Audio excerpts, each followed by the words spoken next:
네, 오늘 갑작스럽게 시편을 하게 되었습니다. 왜 이렇게 하게 됐냐면 먼저 그 큐티를 시작하신 분들은 아실 거예요.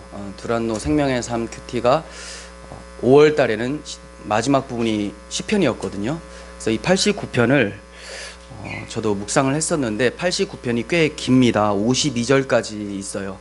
그래서 여러분들 혼자 보시기에는 무리가 있겠다 싶어서 굉장히 아름답고 소중한 시편인데 이것을 해석하는 것이 좀 어려울 수 있을 것 같아서 또 제가 묵상하고 연구한 것을 같이 나누면서 하나님의 뜻이 무엇인지를 좀 살펴보았으면 좋겠습니다. 이 시편의 전체 줄거리는 이렇습니다. 하나님께서 이스라엘 백성들에게 언약을 주셨고 이 언약을 반드시 지켜주실 것을 약속하시고 맹세해 주셨어요. 그러니까 당연히 이루어져야 되겠죠.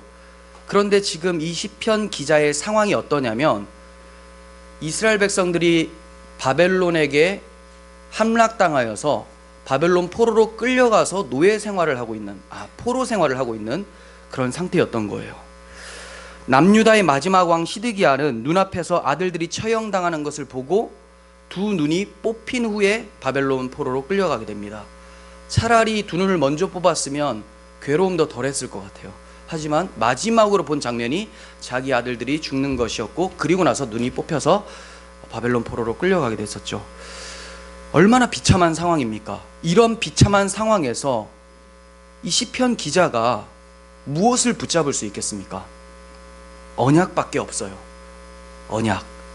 비록 언약이 실패로 돌아가는 것처럼 보일지라도 하나님의 언약은 불변하며 반드시 이루어질 것을 믿기 때문에 그가 소망 중에서 기도하는 내용이 오늘 시편이에요.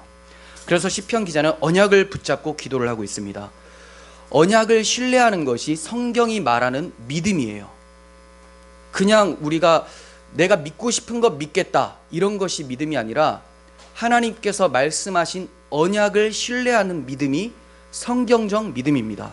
내가 믿고 싶은 것을 믿는 게 아닙니다. 이렇게 언약을 붙잡고 간구하는 믿음이 무엇을 만들어내냐면 기도를 만들어냅니다. 이 기도가 성경적 기도예요. 정리하자면 그렇죠. 믿음은 언약을 토대로 믿는 것이고 기도는 언약을 토대로 믿는 믿음 가운데 간구하는 것이 기도예요. 이러한 기도에는 능력이 있어요. 왜 그렇습니까? 모든 것이 변한다 할지라도 하나님의 언약, 약속은 반드시 지켜지기 때문에 그 언약대로 간구하면 당연히 이루어지게 되는 것이죠. 내가 원하는 것을 구하는 게 아니에요. 하나님께서 약속하신 것을 구하기 때문에 기도가 당연히 응답이 되어지는 것입니다. 하나님의 언약은 불변의 진리입니다.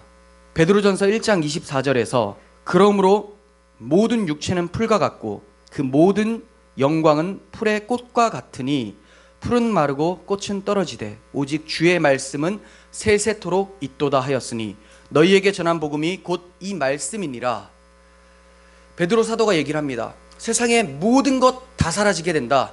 하지만 주의 말씀은 영원토록 존재한다라고 얘기를 해요.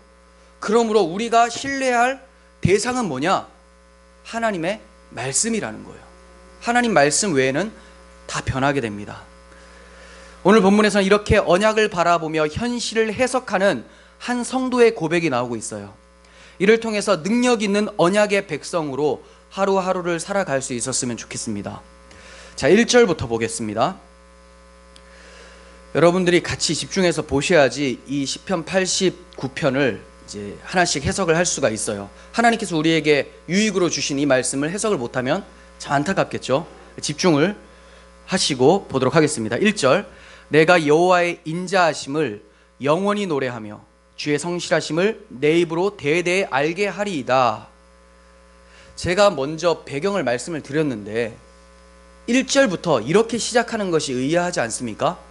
지금 배경이 굉장히 비참한 상황이라고 말씀을 드렸어요. 그런데 그는 어떻게 기도를 하고 있습니까? 어떻게 노래를 하고 있죠? 인자하심을 영원히 노래하고 주의 성실을 대대에 알게 하겠다, 전하겠다. 여기까지 가고 있어요. 여기서 인자는 뭡니까? 인자, 히브리어로 헤세드라는 단어인데요, 굉장히 많이 나와요. 헤세드, 이거는 사랑, 인애, 자비, 친절, 이런 단어예요. 인자는 사랑, 친절, 자비, 이런 것이라고 해석을 바로 하시면 되고요. 성실은 뭘까요? 성실, 에무나라고 하는 히브리어인데, 성실은 진실되고 충실되고 견고한 것. 견고하니까 흔들리지가 않겠죠, 변함없이. 그리고 신실하고 성실하니까 계속 행해지는 것, 이런 걸 얘기를 해요. 시편 기자가 인자와 성실을 노래하면서 시작을 하고 있는데, 어떻게 이럴 수가 있을까요? 믿음 때문에 그래요. 그런데 무턱대고 믿는 믿음이 아니라 언약을 토대로 하는 믿음, 바로 그 언약에는 인자와 성실이 담겨 있는 거예요. 인자와 성실, 이 인자와 성실에 대한 믿음이 있었던 겁니다. 비록 자신들이 바벨론 포로로 끌려간 상황이라 할지라도 주의 인자와 성실은 그치지 않고 이루어질 것이다 라는 믿음을 가지고 있었어요. 그렇다면 여호와의 인자와 성실은 언제 나타났을까? 인자와 성실이 이스라엘 백성들에게 나타났었던 적이 있어요. 물론 엄청 많았죠. 하지만 하나를 먼저 말씀을 드리겠습니다. 애굽에서 430년 동안 포로 생활을 했습니다. 그때 하나님의 백성들이 탄식 가운데 부르짖었어요. 그러자 하나님께서는 그들의 부르짖음을 들으시고 6월절에 어린 양의 피로 그들을 구원해 주셨습니다. 어린 양의 피를 집에 바른 자들은 죽음의 심판이 넘어가게 됐었죠. 유월하게 되었다. 왜 하나님께서 어린 양의 피로 구원을 해주셨는가? 이게 바로 인자하심 때문이라는 거예요. 하나님의 사랑하심과 친절하심, 자비하심 때문에 유월절 어린 양의 구원이 발생된 겁니다. 그리고 그들을 구원하시고 그냥 내버려 두신 것이 아니에요. 광야에서 40년 동안 그들을 독수리 날개와 같이 안으시고 보호하여 인도해 내셨습니다. 이것은 주의 성실을 말하는 겁니다. 약속은 주의 인자로 약속해 주시고 구원해 주시고, 인도하심은 주의 성실로 인도해 주셨습니다. 그래서 하나님의 백성들이 하나님의 땅, 가나안 땅에 살 수 있도록 이루어내신 분이 하나님이에요. 그래서 인자와 성실은 출애굽과 광야 생활, 그리고 가나안 정착을 통해서 성경에서 나타났던 거예요. 그래서 시편 기자는 자신들에게 베풀어 주실 구원의 은혜를 떠올리면서 포로 생활 중에서도 찬양으로 시작할 수 있었던 거예요. 우리가 비록 바벨론 포로로 있지만 하나님께서 출애굽 당시에도 우리를 구원하셔서 인도하시고 가나안 땅, 약속의 땅에 넣어주셨으니 지금도 우리가 포로 생활에 있다 할지라도 반드시 하나님의 언약의 때에 우리를 약속의 땅으로 보내주실 것이다, 이러한 믿음이 있었던 거예요. 이러한 하나님의 인자와 성실은 다윗에게 해주신 언약을 통해서 또다시 나타납니다. 다윗에게 행해주신 언약을 통해서 인자와 성실이 또 나타나는데요, 3절 보세요. 주께서 이르시되 나는 내가 택한 자와 언약을 맺으며 내 종 다윗에게 맹세하기를. 그러니까 하나님께서 다윗을 택하시고 그에게 언약해 주시고 맹세해 주셨다는 것이 시편 기자가 고백을 하고 있어요. 자, 이 언약이 무슨 내용인지를 4절에서 설명하고 있습니다. 내가 내 자손을 영원히 견고히 하며 내 왕위를 대대에 세우리라 하셨나이다. 내용이 자손을 영원히 견고하게 하겠다. 아까 성실이 견고하다는 뜻이 있다 했죠. 자손을 영원히 성실히 이행하겠다, 하나님의 약속을 이행하겠다. 그리고 왕위를 대대에 세우리다 라고 말씀해 주시는 거예요. 무슨 말이냐면 쉽게 말해서 하나님의 백성들, 그들을 하나님의 나라에서 영원히 평안하게 살게 하겠다라고 약속해 주시는 것이 다윗에게 한 약속이에요. 이거를 좀 더 자세하게 우리가 사무엘하 7장을 통해서 살펴보도록 하겠습니다. 구약성경 사무엘하 7장 12절 찾아보세요. 내 수완이 차서 내 조상들과 함께 누울 때에 내가 내 몸에서 날 내 씨를 내 뒤에 세워 그의 나라를 견고하게 하리라. 지금 다윗에게 하시는 말씀이죠. 그는 내 이름을 위하여 집을 건축할 것이요 나는 그의 나라 왕위를 영원히 견고하게 하리라. 나는 그에게 아버지가 되고 그는 내게 아들이 되리니 그가 만일 죄를 범하면 내가 사람의 매와 인생의 채찍으로 징계하려니와 내가 내 앞에서 물러나게 한 사울에게서 내 은총을 빼앗은 것처럼 그에게서 빼앗지는 아니하리라. 내 집과 내 나라가 내 앞에서 영원히 보존되고 내 왕위가 영원히 견고하리라 하셨다 하라. 아멘. 우리가 상당히 많이 살펴봤었던 말씀입니다. 자, 1차적으로는 누구에게 하는 말씀이라고 설명했었죠? 1차적으로는 다윗에게 약속하실 때 이 자손이 누구예요? 솔로몬. 그래서 솔로몬이 잘못하니까 하나님께서 매를 대십니다. 징계를 하시죠. 이 이스라엘 나라가 분열되어서 남유다 북이스라엘로 나누어지게 됩니다. 이러한 징계가 언제 생기냐면 만일 그 자손이, 그 아들이 죄를 범하면 내가 매를 대겠다라고 하셨어요. 하지만 사울 왕에게서 왕위를 빼앗은 것처럼 빼앗지는 않겠다라고 말씀하셨어요. 그래서 빼앗지 않은 결과가 누구를 통해 나타나냐면 예수 그리스도라고 하는 진짜 왕이 오심으로 나타나게 되는 거예요. 그래서 그분의 나라는, 예수 그리스도라고 하는 하나님의 세우신 왕의 나라는 영원히 견고하게 된다라는 것을 보여주는 것이 누가복음 1장 31절입니다.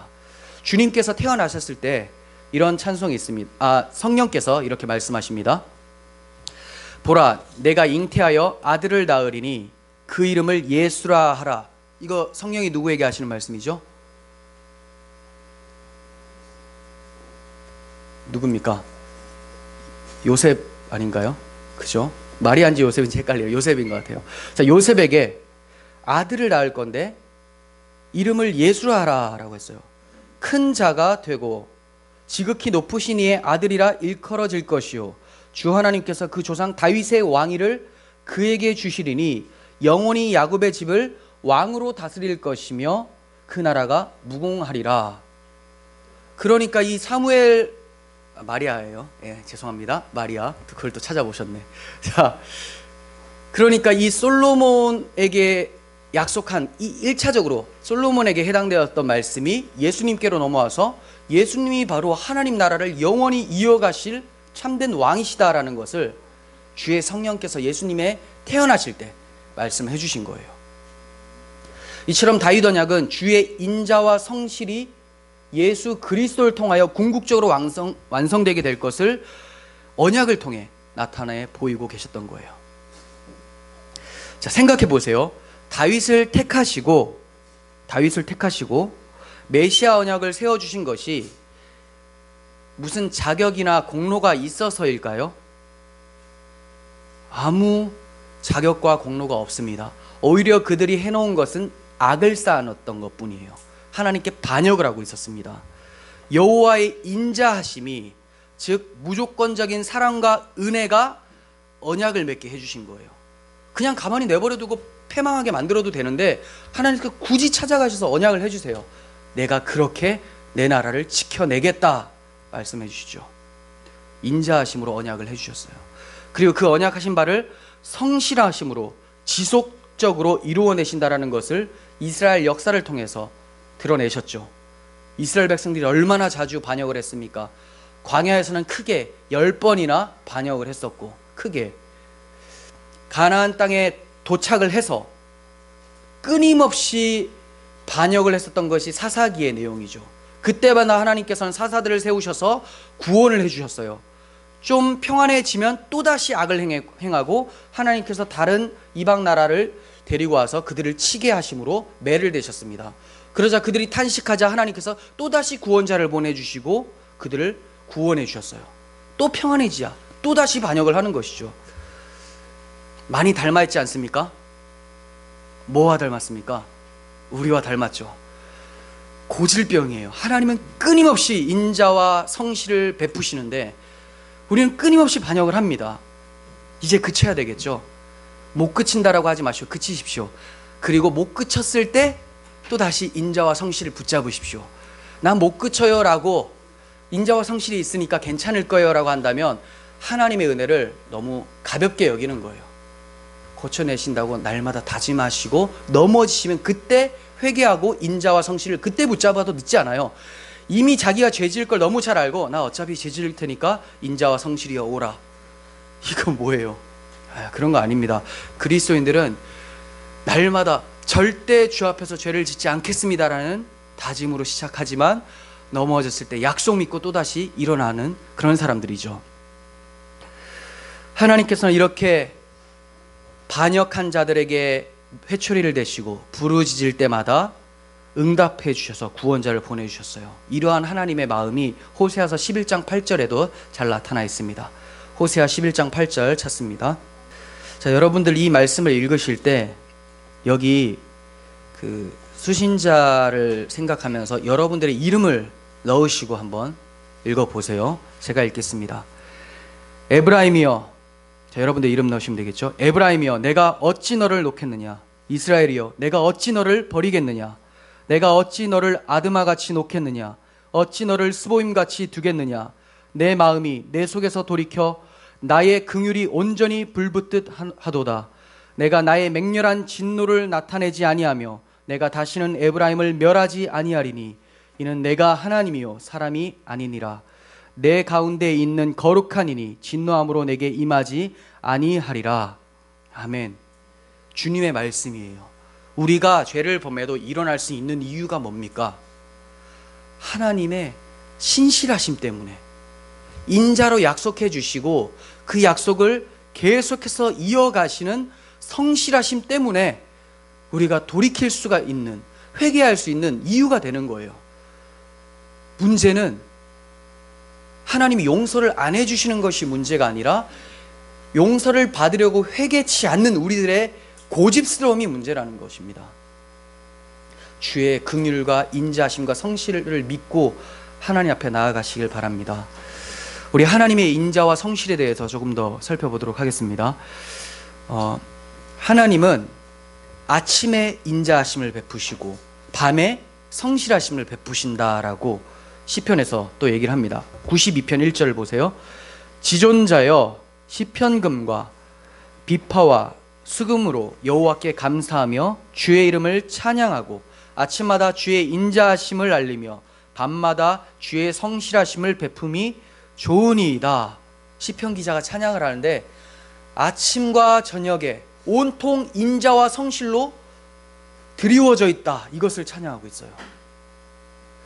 아침에 인자로 시작하고 밤에 성실로 마치고 있는 내용이 뭐냐면 바로 하나님의 구원입니다. 하나님이 아침에 구원을 시작하시고 밤까지 성실히 그 구원을 이루어가고 계시는 분이라는 것을 시편 기자를 통해서 말씀하고 계시는 거예요. 지금 여러분들에게 내가 너희에게 5년 전에 10년 전에 구원을 시작했는데 지금도 그 믿음을 지키도록 행하고 있는 성실한 하나님이다라고 말씀하고 계시는 거예요. 이런 인자와 성실이 풍성한 하나님이심을 우리가 느꼈으면 좋겠습니다. 그리고 이렇게 느낀 사람들은 주의 인자가 자기의 생명보다 귀하다고 찬양을 합니다. 시편 63편 3절에서 주의 인자하심이 생명보다 나음으로 내 입술이 주를 찬양할 것이라. 갑자기 찬양이 터져 나오는 게 아니에요. 아니까 주의 인자가 이 미천한 나의 생명과 비교할 수 없을 정도로 소중하다는 걸 알기 때문에 감격이 터져 나와요. 이 인자가 구원을 통해서 하나님의 아들을 내어주신 구원을 통해서 나에게 다가온 것을 알기 때문에 주님의 생명이 내 생명보다 귀하잖아요. 그러니까 주의 인자가 내 생명보다 귀하다라는 말은 하나님의 아들을 내어주신 그 사랑이 내 생명보다 훨씬 귀합니다. 이걸 알기 때문에 찬양하는 겁니다. 이걸 알기 때문에 136편 가면 온통 이렇게 얘기를 해요. 무엇 하신 이에게 감사하라. 그 인자하심이 영원함이로다. 이렇게 얘기를 합니다.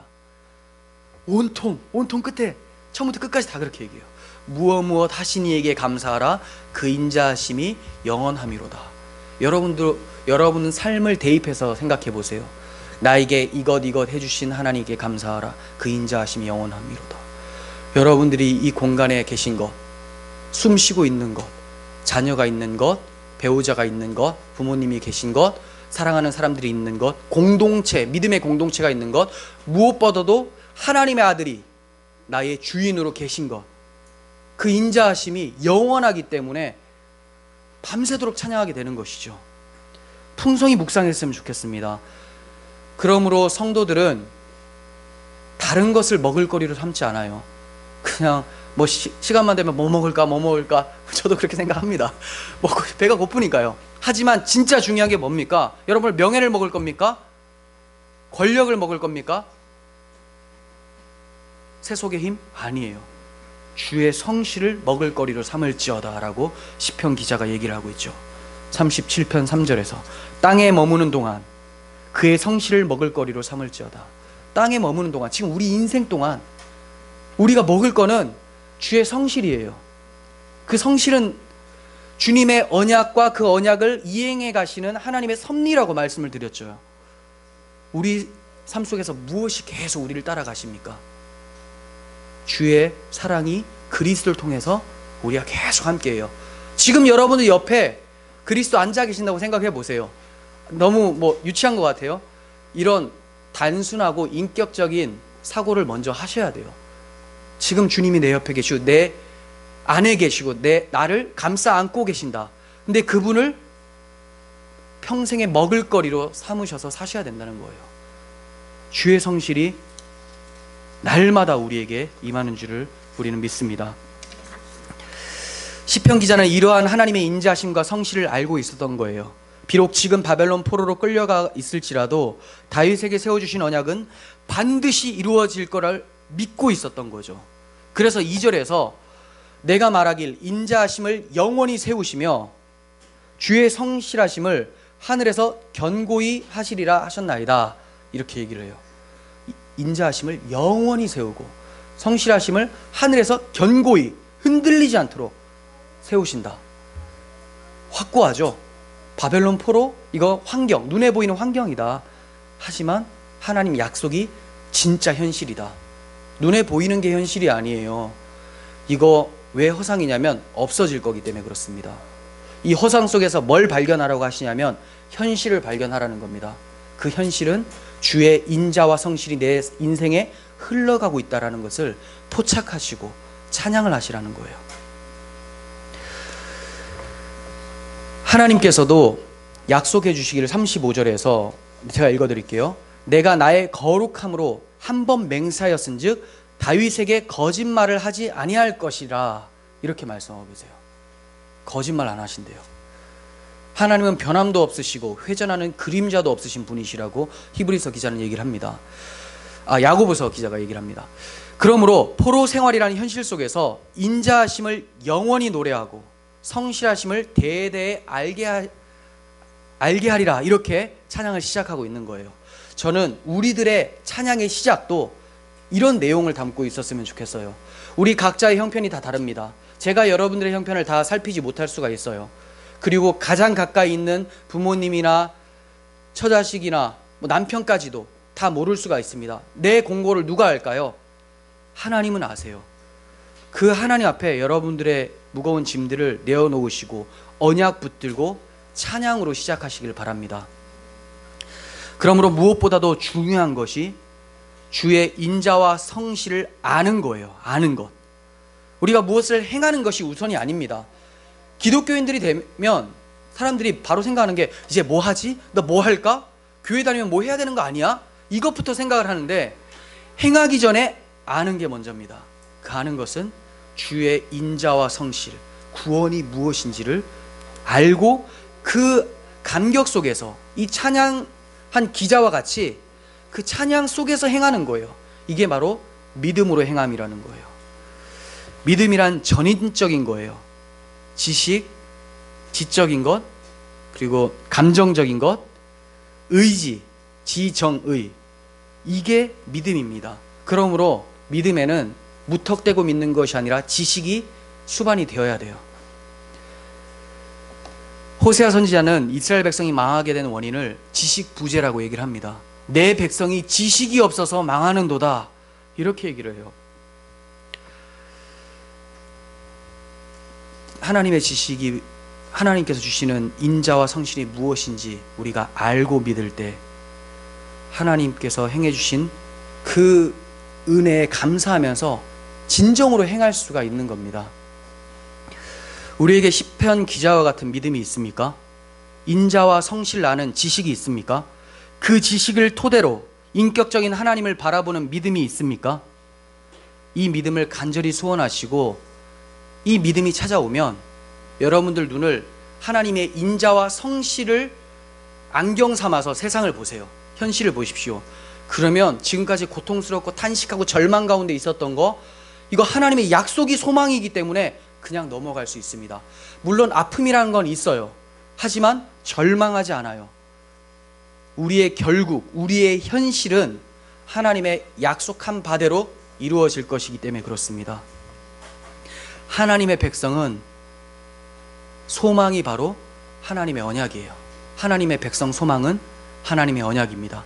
그래서 하나님의 백성들을 가리켜서 언약의 백성이라고 합니다. 여러분, 언약의 백성입니까? 언약, 메시아 그리스도를 보내셔서 내가 너희를 구원하겠다라고 했는데 그것을 받고 믿는 자들이 언약의 백성입니다. 이 언약의 백성들은 주의 인자와 성실을 먹을거리를 삼으면서 풍성하게 찬양하며 살게 됩니다. 시편 기자는 이제 본격적으로 그리고 구체적으로 인자와 성실을 찬양을 하는 것이 5절부터 나오게 되는데 여기서부터는 좀 빨리 보겠습니다. 5절, 여호와여 주의 기이한 일을 하늘이 찬양할 것이요 주의 성실도 거룩한 자들의 모임 가운데서 찬양하리이다. 여기서 기이한 일들을 찬양한다라고 해요. 어느 정도 기이하냐면, 이건 펠레라는 단어인데, 축구선수 말고요, 펠레라는 히브리어 단어인데 기적, 불가사의한 것, 이게 뭐 기이한이죠. 일어날 수 없는 일을 지금 찬양을 하는 거예요. 이걸 하나님이 행하셨대요. 그런데 이 단어가 어디에 쓰이냐면 출애굽을 할 때, 찬양을 할 때 이 단어가 쓰입니다. 출애굽 15장 10절 봅니다. 주께서 바람을 일으키심에 바다가 그들을 덮으니 그들이 거센 물에 납같이 잠겼나이다. 홍해가 갈라져서 이스라엘 백성들이 지나가고 애굽 사람들은 그 뒤를 따라가다가 바람이 다시 불어서 물이 잠겨서 그들은 다 수장당하죠. 그걸 노래하고 있어요. 여호와여 신중에 주와 같은 자가 누굽니까? 주 같으니 거룩함으로 영광스러우며 찬송받을 만한 위엄이 있으며 기이한 일을 행한 자는 누굽니까? 여기서 기이한 일을 행한 자라고 하죠. 출애굽 구원이 바로 기이한 일입니다. 어린 양의 피로 구원해낸 이 사건이 바로 기이한 일, 찬양의 제목이라는 거예요. 주께서 오른손을 드신즉 땅이 그들을 삼켰나이다. 주의 인자하심으로 주께서 구속하신 백성들을 인도하시되 주의 힘으로 그들을 주의 거룩한 초소에 들어가게 하시나이다. 이처럼 주께서 행하신 기이한 출애굽 사건을 떠올리면서 9절과 10절을 고백을 합니다. 주께서 바다의 파도를 다스리시며 그 파도가 일어날 때 잔잔하게 하시나이다. 주께서 라합을, 여기서 라합은 애굽이라는 것을 상징화하는 거예요. 라합은 폭풍 후, 교만, 거만 이런 단어입니다. 애굽을 얘기를 해요. 주께서 라합, 애굽을 죽임당한 자 같이 깨뜨리시고 주의 원수를 주의 능력의 팔로 흩으셨나이다. 네, 출애굽 구원을 찬양하고 있어요. 계속해서 시편 기자는 유일하시고 절대적인 하나님을 찬양합니다. 무릇 구름 위에서 능히 여호와와 비교할 자 누구며 신들 중에서 여호와와 같은 자 누구리이까?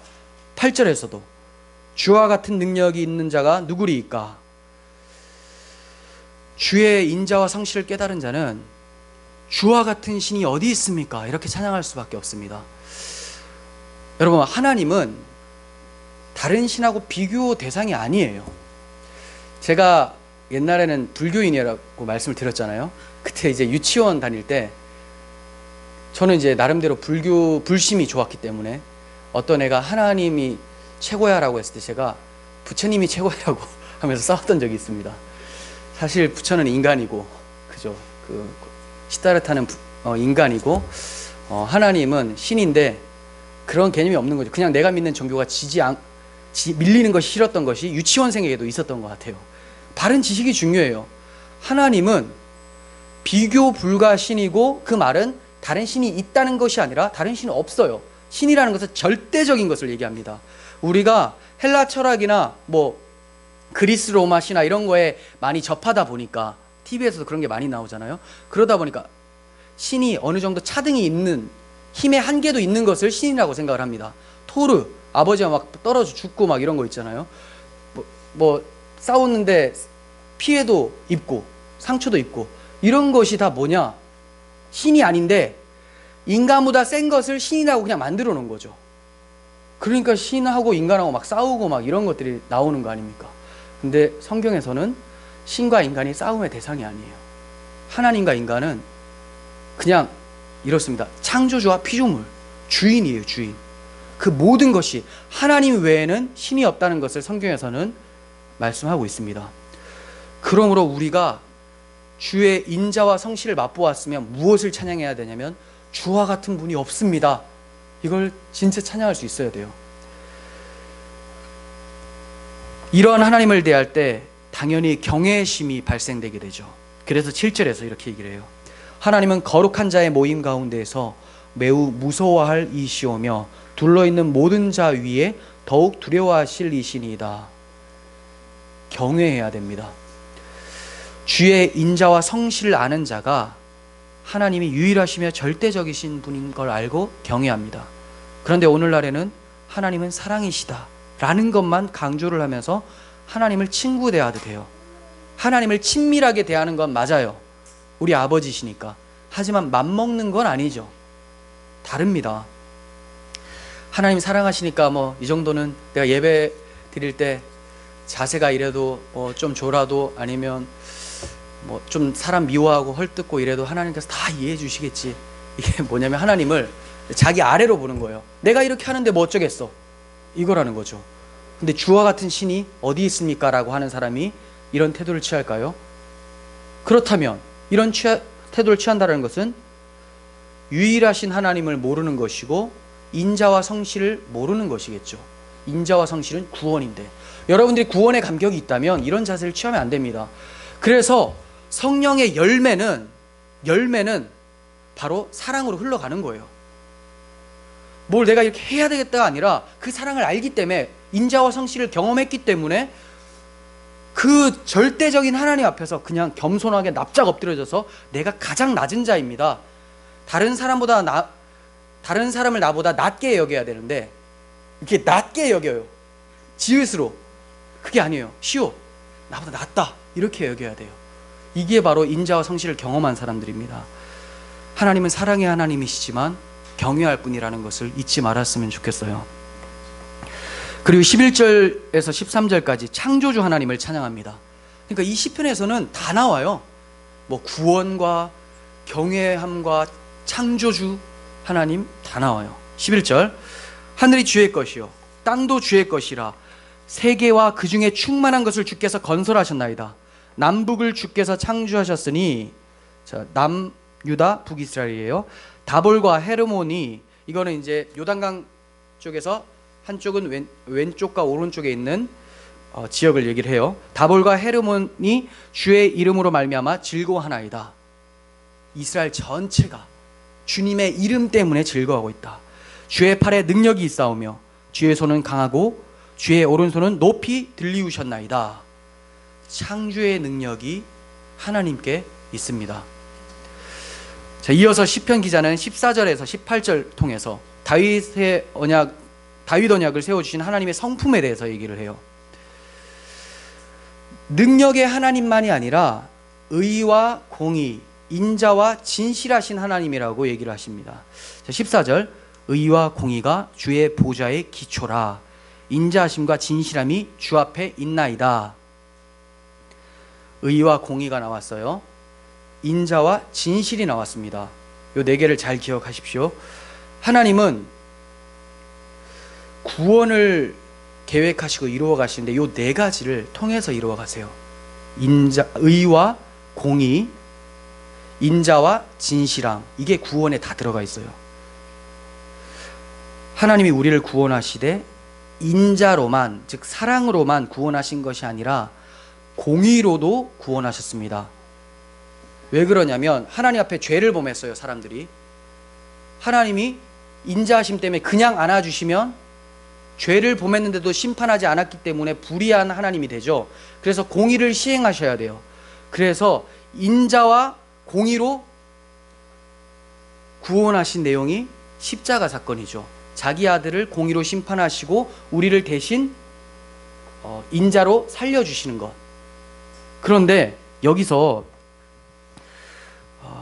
의와 공의를 함께 언급을 하고 있어요. 그죠? 의와 공의. 왜 그럴까요? 같은 거 아닌가? 아니에요. 이것은 주님께서 우리 대신 하나님의 공의로운 심판을 받았고 우리는 그분의 의로움을 전가받았다라는 것을 얘기를 하는 거예요. 그래서 의와 공의, 공의로 예수는 심판받으나 우리는 그분을 통해서 의롭게 되어 하나님 앞에 인자하심의 은혜를 받아 진실하심으로 하나님이 구원을 계속 이루어 가신다. 이 얘기입니다. 좀 어렵죠? 그렇지만 여러분 이거 많이 묵상해 보십시오. 하나님께서 이렇게 철저하게 빈틈없이 마귀에게 틈을 주지 않으시고 우리를 완벽하게 구원해 내셨다는 것을 설명하고 있습니다. 이처럼 하나님의 구원을 아는 자들은 즐겁게 찬양할 줄 아는 자들이에요. 15절 상반부 보시면 즐겁게 소리칠 줄 아는 백성은 복이 있나니 라고 합니다. 우리가 하나님의 구원을 통해 인자와 성실을 경험했다면 우리들의 찬양은 즐거운 거예요. 찬양할 때 찬양 좀 안 했으면 좋겠어. 바로 그냥 설교 들어갔으면 좋겠는데 또 설교 들어가면 빨리 설교 끝나고 기도했으면 좋겠는데 기도 시작하면 빨리 밥 먹었으면 좋겠는데 뭘 한다는 겁니까? 아무것도 안 이거 왜 온 건지 모르겠어요. 그걸 바로 종교적 열심이라고 하죠. 안 하면 심판받을 것 같고 하면 귀찮고. 근데 예배는 먼저 즐거움으로 찬양하게 되는 거예요. 이런 자가 복이 있다고 얘기를 하잖아요. 즐겁게 찬양하는 것이 복이에요. 다른 복을 구하지 마시고 즐겁게 찬양할 수 있는 근거가 마음에 심겨질 수 있도록 그 복을 구하시길 바랍니다. 하나님을 떠난 죄인들의 상태는 흑암이었어요. 무엇이 옳고 그른지 밝히 볼 수가 없었어요. 다 자기 좋을 대로 행해 보았지만 마음은 허망해질 뿐이었습니다. 그러한 자들에게 빛이 비쳤습니다. 죄가 무엇인지 알게 되고 의가 무엇인지 알게 됐어요. 영원할 것 같았던 이 세상은 허상이라는 것을 알게 되고 보이지 않았던 하나님 나라는 너무나 뚜렷하게 보이면서 소망으로 다가오게 됩니다. 이게 바로 하나님의 빛이 우리에게 비춰져서 알게 된 겁니다. 이를 안 자들이 즐겁게 찬양하는 것은 너무나 당연한 것이죠. 그러므로 언약 백성들은 더 이상 흑암에 있지 않고 빛 안에서 거니는 자들이다라고 고백을 합니다. 15절 하반부 여호와여 그들이 주의 얼굴빛 안에서 다니리로다. 흑암에 사는 백성이 아니에요. 이제 집에 불 다 끈다고 해서 여러분들이 어두운 사람들이 아니에요. 여러분들에게 막 빛이 납니다. 뭐 가시적으로 빛이 나는 게 아니라 그리스도라는 빛이 여러분들 가운데 있기 때문에 그 빛이 사람들에게 비춰져서 여러분들 보고 어떻게 저렇게 즐거울까? 지금 세상은 이렇게 막 망해가고 있고 범죄가 난무하고 있는데 어떻게 저렇게 저 사람에게는 소망이 넘칠까? 저 사람이 기뻐하는 것을 나도 궁금하게 느껴진다. 이게 바로 빛된 자녀들의 모습이에요. 여러분들 직장 생활하면 사람들이 그렇게 느끼죠? 여러분들 보고 어떻게 저렇게 기쁠까? 그런 얘기를 들었습니다. 다 그렇지 않다고는 저는 확고하게 믿지만 몇 명은 그렇습니다. 여러분 빛된 자녀예요. 여러분들이 그 빛을 발견하지 못하고 그 빛이 자유롭게 발산되지 못하도록 여러분들이 고집스러움으로 억눌러 있어서 그렇지, 여러분들이 걸어다니면 여러분들 삶 속에서 예수의 향기가 막 나타나야 되는 게 맞죠. 그렇지 않은 것에 대해서 탄식해야 되죠. 인자와 성실을 알게 해달라고 기도하십시오. 이 빛은 바로 예수 그리스도를 통해서 우리 마음 가운데 비춰진 하나님의 영광을 아는 빛이라고 사도 바울은 얘기를 합니다. 고린도후서 4장 4절 보세요. 그 중에 이 세상의 신이 믿지 아니하는 자들의 마음을 혼미하게 하여 그리스도의 영광의 복음의 광채가 비치지 못하게 함이니 그리스도는 하나님의 형상이니라. 4장 6절 어두운 데 빛이 빛이라 말씀하셨던 그 하나님께서 예수 그리스도의 얼굴에 있는 하나님의 영광을 아는 빛을 우리 마음에 비추셨느니라. 그러므로 인자와 성실을 아는 자들은 즐겁게 찬양하고 복 있는 사람과 같이 즐겁게 찬양하고 빛 안에서 걸어 다니고 있는 거예요. 빛 안에서 걸어 다니는데 풀이 딱 죽어서 이제 왜 이렇게 뭐가 안 풀리는지 모르겠어. 도대체 뭐가 풀려야 됩니까? 하나님과 인간 사이에 막혀있던 길이 풀려버렸는데 이 인생에서 사업이 잘 안 풀리고 뭐 다른 어떠한 건강들이 잘 안 풀리고 이런다고 해서 좌절할 필요가 없어요. 아픈 것은 인정한다니까요. 아프니까 사실. 하지만 절망할 제목들은 안 된다는 거예요. 비단에서 거하는 사람들은 이제 16절에서 18절에 찬양을 하게 됩니다. 16절, 그들은 종일 주의 이름 때문에 기뻐하며 주의 공의로 말미암아 높아지오니 주는 그들의 힘의 영광이심이니라. 주의 뿔이 주의 은총으로 높아지오리니 우리의 방패는 여호와께 속하였고 우리의 왕은 이스라엘의 거룩한 이에게 속하였기 때문이다. 복 있는 사람들은 종일 주의 이름 때문에 기뻐합니다. 하루 종일 주의 이름 때문에. 가만히 있으면 옆에 사람들이 보면 좀 정신 나간 사람 같아요. 웃는 거죠 막. 그리고 갑자기 울기도 하고, 은혜를 생각하면 울었다 너무 기쁘면 또 울잖아요. 하나님의 성령은 갑자기 막 이게 터져나오게 만들어요. 제가 오늘 설교 강단에 못 오를 뻔했습니다. 찬양하다가 갑자기 주의 성령이 감격을 주시니까 막 눈물이 쏟아졌는데, 종일, 이게 이제 종일 되는 것을 성령 충만이라고 해요. 너무 짠딴한 게 아쉽죠. 종일 주의 이름 때문에. 그런데 우리는 종일 무엇 때문에 고민해요? 지 이름 때문에. 자기 내가 이렇게 보이면 사람들이 나를 우러러 봐줘야 되는데 나를 왜 이렇게 존경하지 않을까? 존경할 만한 구석이 자기에게도 없다는 것을 알면서 스스로도 그래도 어떻게든 칭찬받고 싶어하고, 여러분들의 삶을 통해서 칭찬받으시고 업적, 세속적 업적을 통해서 너무 칭찬받으려고 노력하지 마세요. 그거는 열심히 최선을 다했더니 얻어지는 명성인 것이지, 그 명성을 위해서 여러분들이 살다 보면 자기 이름에 종이 돼버려요. 호랑이는 가죽을 남기고 사람은 자기 이름 남긴다 하잖아요. 그리스도인들은 주의 이름만 남깁니다. 자기 이름이 십자가에서 다 사라지게 돼요. 이렇게 주의 이름을 종일토록 기뻐하는 사람들, 이 사람들이 복이 있는 자고 주의 인자와 성실을 아는 자들입니다. 시편 기자와 같이 바벨론 포로 생활이라는 흑암과 고통의 터널을 지날 때에 주의 인자와 성실을 기억하시고 하나님께서 다윗에게 언약하신 그 언약을 예수를 통하여 이루셨고 또 완전히 이루어내실 줄을 믿으면서 소망 중에 사시기를 간절히 소원합니다.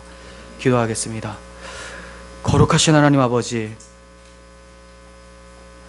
참 하나님 앞에 서기 부족하고 미련하고 악한 저희들에게 인자와 성실을 마음껏 나타내 주시는 하나님의 구원을 찬양합니다. 저희가 너무나 우둔하여서 하나님의 인자와 성실에 초점을 두지 않고 나의 열심에 초점을 두고 있지 않은지 돌아보게 하여 주시고, 주의 성령께서 그리스도라는 빛 가운데 걸어 다닐 수 있도록 도와주셔서 이제 하나님 나라를 바라보며 하나님 나라는 하나님이 이루신다는 그 하나님의 인자와 성실을 찬양할 수 있는 저희들이 되게 도와주시옵소서. 예수님의 이름으로 기도합니다. 아멘.